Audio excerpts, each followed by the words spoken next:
Hey, what's up, guys? It's John Haas, RN, with NRSNG, and I actually just got home. I just sat down for a second to relax right before making dinner and stuff. So just got home, hanging out with the kids and everything. But I wanted to send you guys just a quick message about the importance of not falling into the negativity trap in nursing school and as a nurse.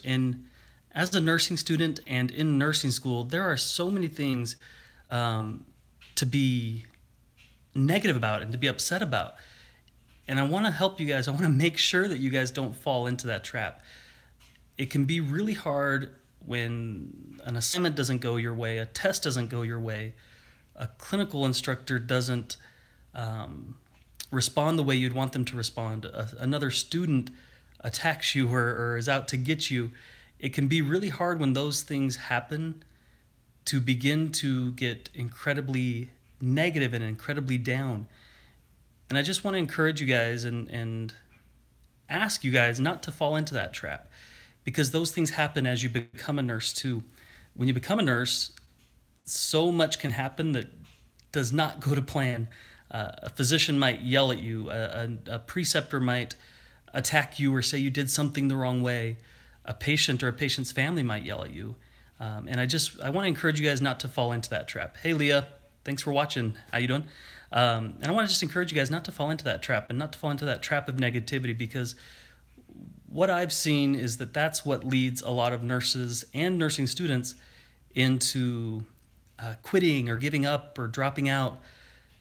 And we've lost a lot of really good nurses that way. We've lost a lot of really, really good nurses, um, brand new nurses that are doing really, really good, but that let this negativity start to eat at them. There was one girl that I started my internship with, and she was just an incredible nurse. She was really, really good nurse, but a couple physicians yelled at her, and it just began to eat her up, and she left. She ended up quitting that job, and I don't know that she continued to work as a nurse. And while those things shouldn't happen, things like physicians yelling at you or preceptors and things, none of that should ever happen, of course. But those things do happen. And I guess what I want to encourage you guys to do is to not let those things determine your attitude in nursing. Okay, look for the positive things, and that can be really hard, especially as a nursing student. But look for those positive things, those times when you can touch a patient's life, those times when you can provide motivation to a patient, those times that you can teach a new student. Tara, I just missed your message. It means a lot to hear you say that. Thanks, Tara. I'm glad that that's helping. And it's unfortunate that like you need to be strong as a nurse because people can attack you and things like that. But there's so many things that happen in nursing that we do have to be strong. We have to be very strong.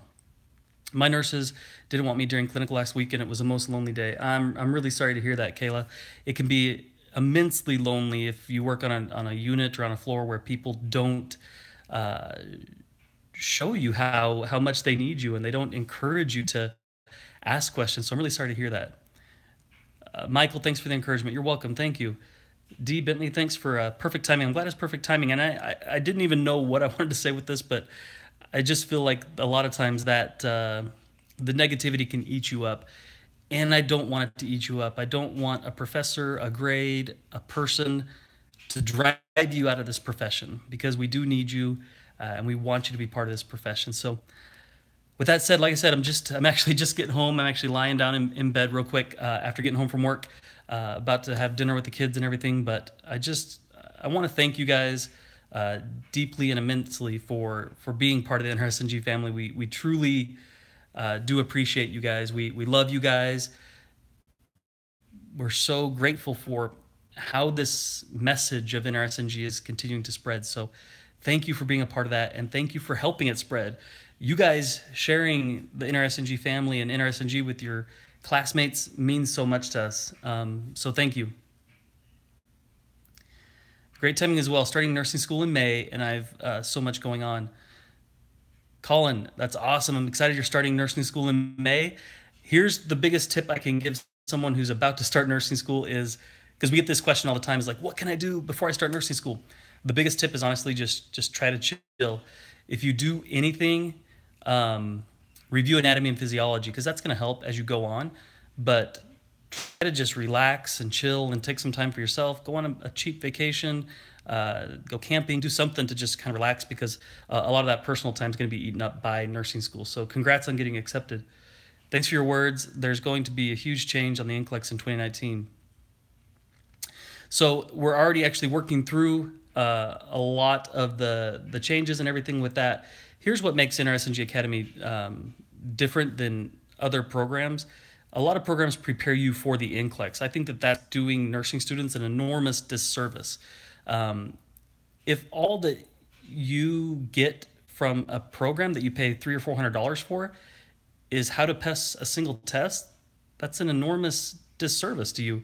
What NRSNG Academy does is we prepare you to become better nurses, better medical professionals.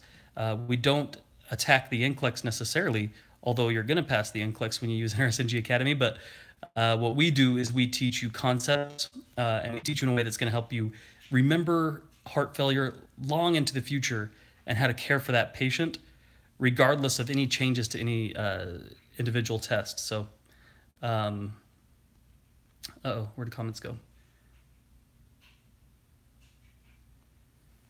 Yes, we need nurses who care, Deborah. Starting my LPM beginning of June. That's awesome. You got a couple to yourself and to chill. So enjoy it, and congrats on getting accepted. Kayla, terrible test taking skills. Hey, test taking is a beast, and learning how to be a test taker is a beast. So the and nursing school tests are so different than anything else you've ever taken. Inside our academy, we do have a course just on test taking and how it applies to nursing school. So I think that will help immensely if you have that. If not, we do have some videos here and we do have several podcasts about test taking. So you guys, we love you guys. We want you to succeed. Thank you so much for being part of our little NRSNG family and growing with us and staying with us and helping this grow. Please continue to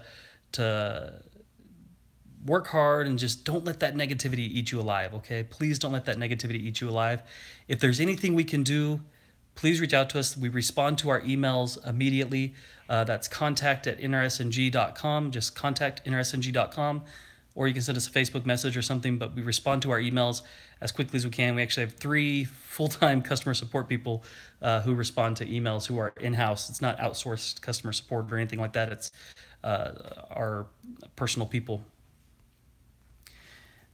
Lisette, any advice on everybody saying it's a difficult career and to have a full-time job?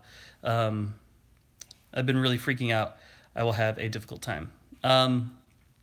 So I guess what you're asking is any advice on everybody saying it's a difficult career? It is a very difficult career, but that shouldn't stop you.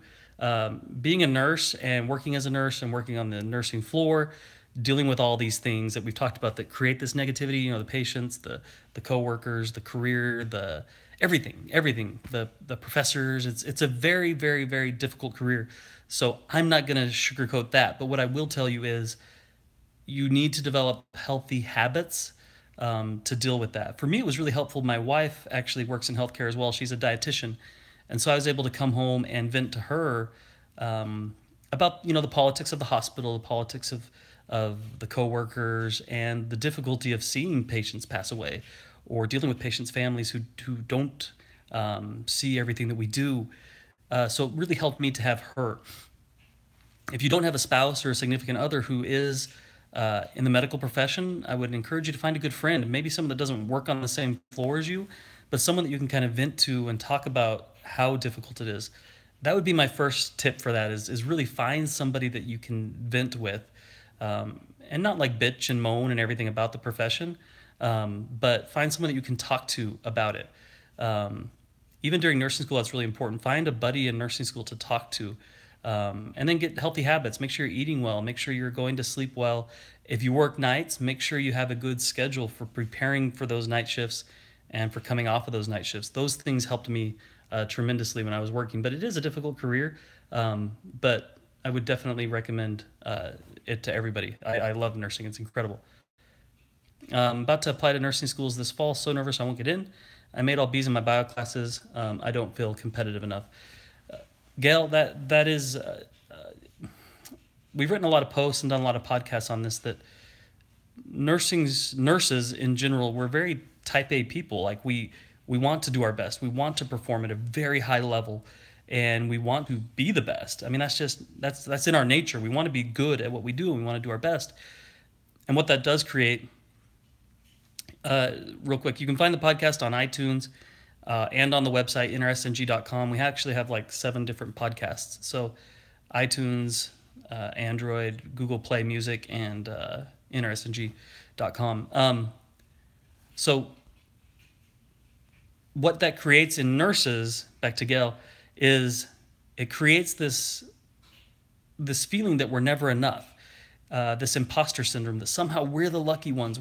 Everyone else around us is so much better. Everyone else around us is so much smarter and so much more prepared. Everyone else around us knows exactly what they're doing, and I'm the only one who doesn't know what I'm doing. It starts to create that feeling in a lot of us, and a lot of us nursing students and nurses as well. So first of all, I would encourage you to not be too hard on yourself if you made B's in science classes. Those are very difficult classes, and the B's don't represent you. So make sure that you're not too hard on yourself. Second of all, if you don't get in this round or this semester, it's truly not the end of the world. Okay, I delayed getting into nursing school for several years, for about 4 years, before I finally bit the bullet and got into nursing, or applied to nursing school and got in. And it didn't ruin my life. Waiting that time didn't ruin my life. So first suggestion would be, don't be so hard on yourself. Second would be, waiting a semester, waiting a year isn't going to ruin anything. Okay, it's not going to completely derail your life. And then third,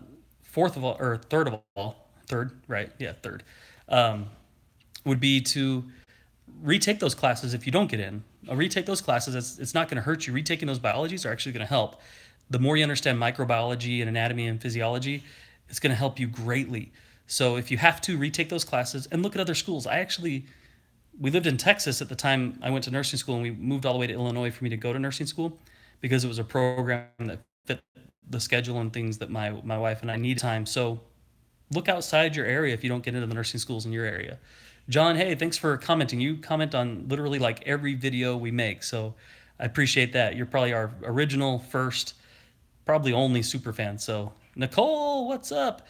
Hey guys, so commenting right there is Nicole. Nicole, I've mentioned a few places, and her and I are going to do some podcasts soon. We just haven't been able to nail down the time. We've been incredibly busy with a bunch of updates that we're doing to the NRSNG Academy, so we haven't been able to sit down and get a proper recording done to introduce Nicole. But in the Facebook group, we've introduced her. So Nicole is an experienced critical care nurse, educator, and she's brand new to the NRSNG team. She's actually working with us on our curriculum and our content, and I'm really excited to have her as part of the team. So that's Nicole. You're going to see a lot more of her coming soon, especially when we can get some dates down to get some nice recordings done instead of these live videos and stuff like that. But John, awesome. Nicole's awesome. She's going to be a huge addition to our team. Very excited for her. Awesome. So you guys, just graduating in May. Faith, awesome. Love NRSNG. You are on the very tail end of your journey. So congratulations, Faith. You're going to do it. Like, I bet you can like taste it. Just finish strong. Make sure you finish strong. And thanks so much for using NRSNG in whatever capacity that is, whether it's listening to us, watching us, being in the academy, whatever it is. Thank you. We love all of you guys. And I know that seems weird, but we truly do love you guys. And it's hard, that we can't meet everybody as much as we would like to. I do recognize John because he's always commenting on stuff, so that's really cool. And a lot of people in the Facebook group and stuff we recognize. So thanks a lot. Thanks a lot. And congratulations, Faith. This is going to be cool. Hopefully everything goes well with the NCLEX. Hopefully you get a job quickly, and you can get into a path that you really, really like. So congrats. Cool, guys. This is fun. We need to be doing more live videos so I can get to know some of you guys a little better. But thanks for taking a minute with me. I know this is weird. Well, seems weird, just kind of chilling after work. Just got home, about to have dinner with the kids and everything. So but yeah, it'd be a lot of fun to get on here, do more live videos, and take questions. Like yeah, like have you guys come on with questions, maybe do AMA style videos or something like that. Like maybe focused on one thing on clinical one night or class one night, something like that. Test taking, we could do like AMA style, live, ask me anything kind of things, and just kind of try to bust out a bunch of you guys questions and get to meet you guys more. So it's hard being in a digital age. It's cool because we can uh, talk to so many of you in so many different places, but it kind of sucks because we don't get to actually talk in person. We are though, however, side note, we are doing actually a live event in Dallas in June where we're going to meet some of the Dallas nurses. I think there's like 80 people signed up who are coming to that. Interesting community vent sessions. That'd be pretty sweet. Little vent sessions. Keep it all within our family, and then we can all get back to work. That'd be fun. So yeah, it would be a lot of fun, Leah. Maybe we'll do that. Maybe we'll do that. We got all of our like heads are completely like in the sand right now, working on the new NRSNG Academy, and so we've been so focused. Actually, since February, we've hired 4 new people in development, in operations, in content, and so I've been so busy working on that kind of stuff that, um, and I've been missing the content, guys. Like I've been missing making these videos and making the podcast. On the way home from work, as I was driving home, I was just thinking about like God, like I haven't done a new podcast in so long, and I'm hating that I haven't had the time to do that. So I guess in the meantime, we have to deal with these little live videos that maybe aren't as polished and stuff like that. Um, Faith, ideas in starting out med surge. Everyone recommends that. I actually started out right in ICU, but I really, really, really wanted to work ICU, and I knew med surge wasn't going to work for me and my personality. Had I started out in med surge, I'm not sure how long I would have lasted as a nurse. Um, so for me, starting out in ICU was just a perfect fit. If there's a specific area you just know that's going to work for you, I would suggest just looking for jobs in that area, looking for internships. Those internships are longer versus like the 6 week internships in med surg. The ICU internships are like 13 weeks, they're like 3 months or 6 months, something like that, depending on where you work. But in med surg, yes, you do see a diverse patient population. You see a diverse set of diseases. And so you get to learn a lot of skills. It is incredibly fast paced because you're dealing with 3 to 5, 6 patients. But for me, ICU was the best place to start. I love the pace of it. I love the environment of it. I love the uh, types of nurses I got to work with, and I loved my unit was a really good unit too. So um, I'm not one of those people who's going to say definitely start out in med surge. It's not the best place for everybody, but that's coming from someone who didn't start there and knew that I didn't want to start there. So um, Jessica Stevens, first time watching. Good timing because we just had a talk about negative issues in clinicals. Good. Well, hopefully, this helps. And I didn't really have anything planned with this. I just thought I would address that. So, taking NCLEX tomorrow, literally trying not to freak out. Yeah, that's probably the best emotion to describe the night before NCLEX. I'll tell you what I did the night before NCLEX. I had I actually stayed at a hotel close to the testing center because it was a couple hour drive away and it was early in the morning. So um, I got to bed really early, tried to sleep. It was hard to sleep all night, but in the morning, I woke up with plenty of time to spare before the test, got a nice good breakfast, went into the test, and just tried to set those emotions aside. And that's incredibly hard to do. I don't know necessarily how to tell you to try to set those emotions aside because it's really hard. But do everything you can to just have a good, relaxing night tonight. Think of your best relaxing night and try to have that night tonight. Don't study. Don't worry about studying right now, and just try to relax. It can be really, really hard. You can do this. Like, just think you've put all the work in. Okay, you've done all the work you need to do. Um, just try to relax tonight. Try to stay calm, and know that you got this community of nurses and nursing students from NRSNG behind you. Okay, you can do this. Um, we believe in you. So good luck. You can do it. Try to just take some deep breaths and try to stay calm as best you can. I know that's almost impossible to do right now, but if you can, try to. All right, guys. I was gonna come here for just a couple minutes. We're at about 20 minutes now. You can do this. I need to keep it up. Just keep it up. And thanks for hanging out with us for a little bit tonight. I was only gonna be on here for a couple minutes. Thank you guys for all the questions you posted. I need to go eat dinner with the family, but We love you guys. We appreciate this family. We love you guys so much. Everything that we do at NRSNG is to help you guys along in the process. So thank you for being here. We love you guys, and I hope you have a great night and happy nursing.